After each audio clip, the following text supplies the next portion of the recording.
Let's go. Hello, my dear Gemini. Hello, hello, hello, hello, hello. This is going to be your first 15 days of September. This is from September 1 hanggang September 15, 2024, mga my dear Gemini. And this is a general reading. So, reminder lamang mga my dear sa mga baguhan at sa mga hindi pa alam kung ano ang ginagawa natin. Ang gagawin po natin ngayon ay general reading. So, hindi po ito 100% na magre-resonate para sa ating lahat. So, please mga my dear Gemini, lower your expectation pagdating po sa mga general reading. Okay? So, mga my dear, tingnan natin kung ano mga eksena at kaganapan sa yung first 15 days of September 1 hanggang September 15, 2024, my dear Gemini. Stubbornness, okay? Oh, posibleng ayaw mong makinig, my dear Gemini. Or, posible naman din, my dear, na merong tao sa paligid mo na ayaw makinig. Okay? Pinapayuhan mo, my dear. Binibigyan mo ng advice. Kinaguide mo. And, this person don't want to listen. Pero, pwede din naman, my dear, na ikaw ito. Okay? There is a very, very big possibility na ikaw po ito. Next, my dear Gemini, is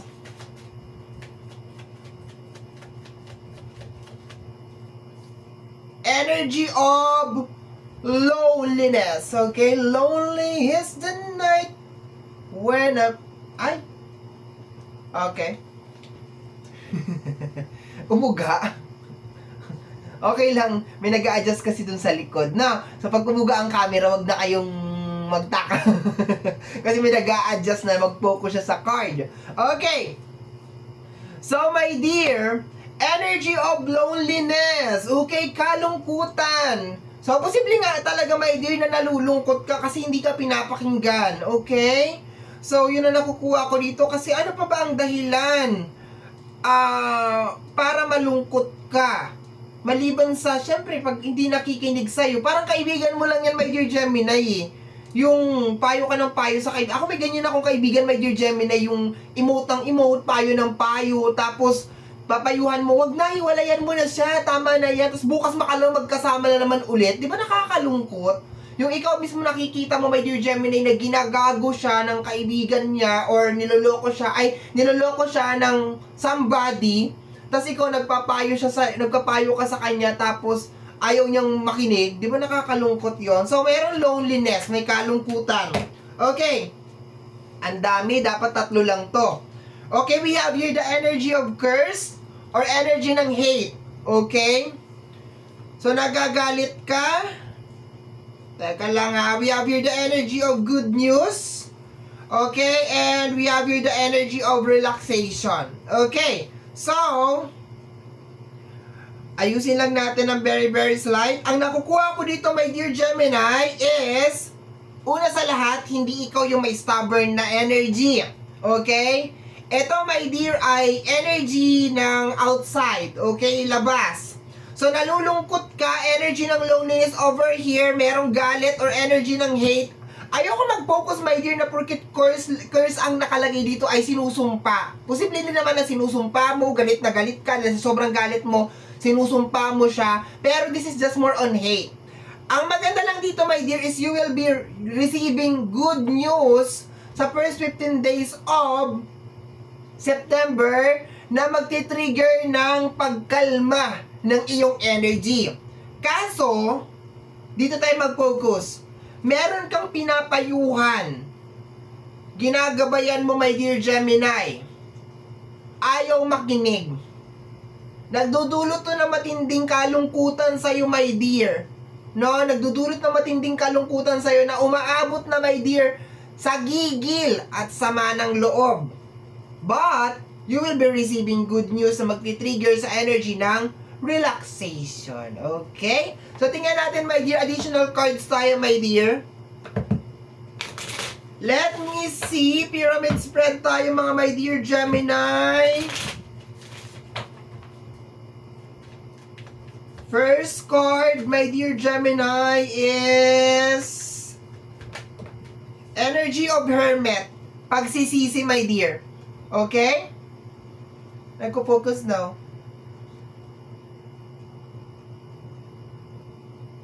Okay. Nag-a-adjust si Direct sa leg ko. Nahihirapan siya kasi wala kaming professional camera. Okay. So, my dear, we have here the energy of the Hermit. Okay? So, sa energy ng Hermit, my dear, nakukuha ko dito na parang nagsisisi ka. Okay? So, maraming eksena ng pagsisisi sa first 15 days of September. I think because of nagsisisi ka kasi never naman palang nag-absorb yung mga bagay na ginagawa mo. Yun ang nakukuha ko sa kanya, my dear.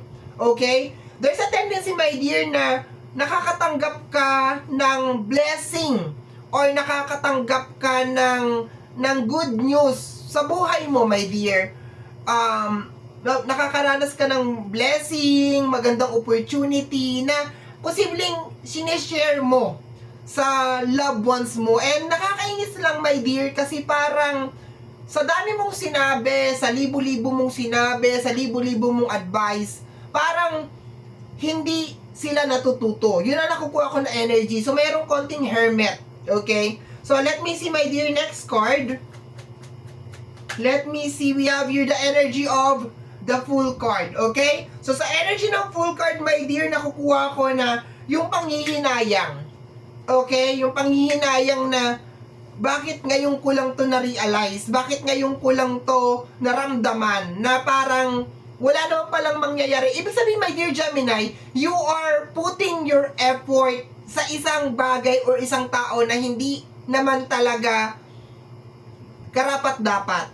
Yun ang nakukuha ko dito, my dear. Kasi matigas ang ulo niya. Okay? There's a tendency na baka tinitrigger ka ng tao na to. Energy ng Virgo. We have here the Queen of Wands. Okay? So sa maglabas ng Queen of Wands, my dear, nakukuha ko na moving forward yung energy. No? Papunta, nakatingin si Queen of Wands sa energy na pag ganito. So, energy ng good news and relaxation. So, marami talaga sa inyo mga my dear. Ang pinaka-target talaga ninyo is yung ma-relax, magkaroon kayo ng peace of mind, matapos na talaga yung mga problema. Pero my dear, is still the same. Nandun pa rin yung pagsisisi, panghihinayang, posibleng galit na rin, my dear, doon sa tao na yun. Kasi parang ang nakukuha ko na energy, my dear Gemini, is pinalagpas niya o sinayang niya yung pagkakataon na nandiyan ka. Parang hindi niya na-appreciate na nandiyan ka. Okay? So marami sa inyo mga my dear ang parang aalis na sa ganun na situation. Next card, my dear. Last card sa ating bottom deck of the pyramid. We have here the Four of Pentacles. Okay? So sa energy ng Four of Pentacles, my dear, related sa energy ng financial or ng pera. Marami sa inyo, my dear, will be focusing on money problem. Okay? At kung meron mang tao na parang matigas ang ulo, although, my dear, nalulungkot ka kasi parang hindi niya na-absorb yung mga bagay na sinasabi mo o yung mga advices mo sa kanya, mga coaching mo sa kanya. And at the same time, may galit eh. May energy ng curse or may energy ng hate over here. Okay? Mas pipiliin mo pa rin, my dear Gemini, sa first 15 days of September na mag-move forward. Okay? Magtatanggal ka ng blockage in short. Okay? Next. Next, my dear Gemini, we have here the energy of Four of Cups, my dear. So, it's really confirmed, kung sino man tong energy na to, my dear, siya yung nagiging dahilan kung bakit hindi ka nakakapag-umpisa. And, siguro for the longest period of time, parang hindi mo siguro alam or hindi mo siguro pansin, o baka you are being blinded because of love, because of care, di ba? Ginagawa mo lahat para sa kanya, kasi mahal mo siya, kasi mahalaga siya sa'yo. Pero, iba yung eksena, my dear, ng first 15 days of September. I can feel na parang yung love na nararamdaman mo sa kanya, yung care na nararamdaman mo para sa kanya is dahan-dahan na, my dear, na pupunta sa hate. And ayaw mo na lumaki to. Kasi alam mo siguro, my dear Gemini, na magiging blockage to sa lahat ng gusto mong mangyari, 'di ba? Alam naman natin pare-parehas, my dear Gemini, na wala namang hate na namumunga ng good. Madalas, my dear, that is a blockage, okay? Let's go. We have here the Two of Pentacles. Problema talaga, my dear, sa usapin ng pinansyal. Okay? Two of Pentacles is energy of balancing na may kinalaman sa usapin ng pinansyal. Kung makikita mo sa likod, my dear, ng ating Two of Pentacles, maalon. So, there's a tendency, my dear, na busy ka na ayusin yung usapin ng pinansyal, i-troubleshoot, gumawa ng paraan, mag-provide, mag-advise, pero kung sino man tong tinutukoy dito, ang lakas ng energy ng earth sign, my dear. Unang-una na si Virgo, tapos Capricorn, and then Taurus, okay? Pero hindi ko naman kino-close, my dear, yung ibang zodiac sign, they are welcome, okay? Pero ang lakas lang talaga ng energy ng Virgo, Taurus, Virgo, and Capricorn. And nagpapasaway. Yun ang nakukuha ko. Parang nagpapasaway, ayaw makinig. Okay, baka meron din problema tong tao na to sa paghawak ng pera, overspending, walang pagpapahalaga. Yun ang nakukuha ko, my dear. Okay? Next, my dear Gemini, we have here the Five of Swords. Okay? So, pinababayaan ka, my dear. Posible din baka magkaroon din ng konting confrontation, sagutan. Siyempre, matitrigger ka, my dear. Mabubwisit ka na. Yun ang nakukuha ko dito, my dear, na yung energy ng loneliness dito, my dear, na card, hindi to yung typical na parang malungkot ka kasi mag-isa ka. Malungkot ka kasi parang wala siyang utak. Walang nag-absorb sa kanya, nalulungkot ka. And naghahalo siya, you are sad kasi all this time, ang gusto mo lang naman is love. Gusto mo lang naman mapabuti siya. Gusto mo lang naman siyang tulungan. Pero pagdating sa kanya, iba yung impact mo Iba yung dating mo sa kanya. Okay? Kaya ang nangyayari, parang naghahalo yung kalungkutan, galit. It is just more on a very, very mixed emotion na siya, my dear. Posibleng magkaroon, my dear, dito ng sagutan, okay? Or hindi pagkakaunawaan sa inyong dalawa na posible din, my dear Gemini, na mag-trigger na lumayo ka sa kanya, okay? Next, oops, wait lang. Nahulog. We have here the Three of Wands. Three of Wands is energy of travel, new beginnings, upgrades, okay? So, kino-confirm lang talaga dito, my dear, na siya ang naging dahilan kung bakit hindi ka naka-move forward. And hindi naman kita sinisisi dun, my dear, because ang nararamdaman ko as of this moment is yung iyong heart chakra, na punong-puno ka lang talaga ng love, punong-puno ka lang talaga ng care, na parang hindi mo nakita, my dear Gemini, na hindi pala niya na-absorb or na-appreciate yung mga bagay na ginagawa mo. Okay? Ang malungkot pa nito kung mararamdaman mo, my dear Gemini, na parang nag-i-exist ka lang sa kanya kasi may pakinabang ka. Okay? Next, my dear Gemini, dahan-dahanin natin dahil ayoko na magdampot. Masakit sa likod. Okay. Last two cards na lang to, my dear. Last two cards, my dear Gemini. Eto daw, the Ace of Swords. Okay? Ace of Swords is energy of pagbabago. Okay? Pagbabago, transformation, change. Posible may kinalaman sa mga rules and regulation. Kaya nga parang merong salpukan akong nararamdaman Parang merong tension akong nararamdaman, my dear Gemini. Because of pakiramdam ko parang hindi nasusunod yung rules, yung regulation, okay? So, marami sa inyo, my dear, will be receiving good news. And I think ang isa sa good news is yung transformation.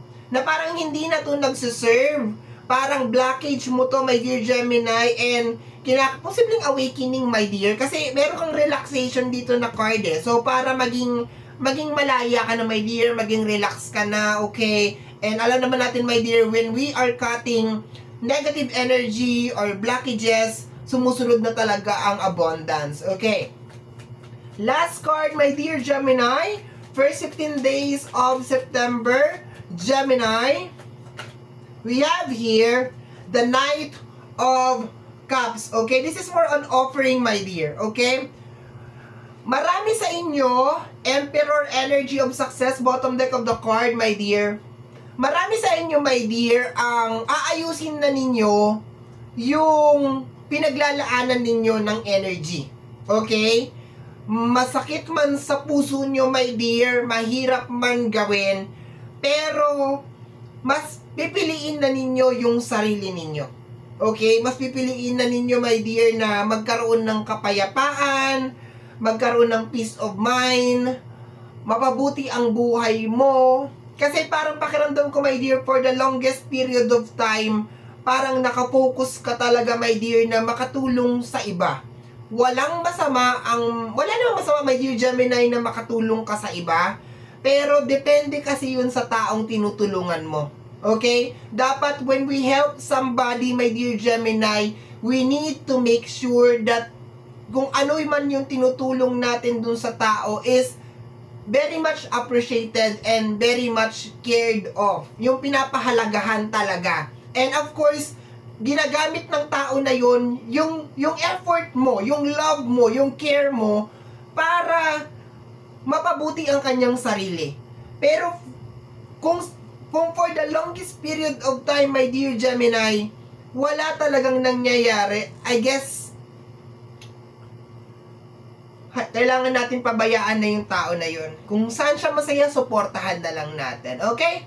So, congratulations mga my dear. This reading is more on awakening. Okay? Awakening to, my dear, na parang hindi na nagsiserve to. Kasi matigas ang ulo niya, kasi ayaw niya makinig, kasi may sarili siyang disposition sa buhay niya, posibleng tinuturing ka pang kakompetensya, or baka pinapakinabangan ka lang. Maraming negative energy ang naglalaro dito, my dear. Pero, mas pipiliin mo talaga, my dear Gemini, na umalis dito. Hindi to magiging madali for you, my dear, but you will do it. Okay?